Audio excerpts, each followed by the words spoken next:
Cancer নামটা শুনলেই বুকের ভেতর কেমন ভয় কাজ করে। অনেকে ভাবে এই রোগ মানেই জীবনের শেষ।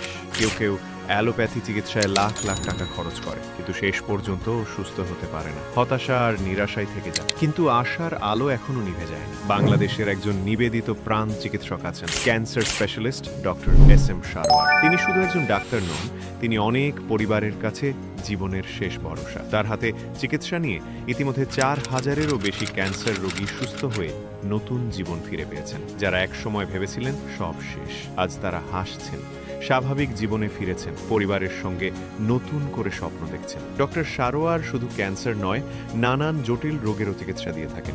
তিনি একজন অভিজ্ঞ হোমিও চিকিৎসক এবং ক্যান্সার গবেষক। ঢাকায় তিনি রোগী দেখেন পুরোনা পল্টন বায়তুল মোকাররমের আল্লাহু লেখা বরাবর বায়তুল ভিউ টাওয়ারে। ঢাকায় বসেন সপ্তাহে ৩ দিন, শনিবার, রবিবার ও সোমবার। আর হবিগঞ্জে রোগী দেখেন প্রতি মঙ্গলবার, বুধবার ও বৃহস্পতিবার। ক্যান্সার মানেই শেষ নয়, আশা আছে, আলো আছে। Doctor SM. সারোয়ার প্রতিদিন সেই আশার আলো জ্বালিয়েই চলেছেন।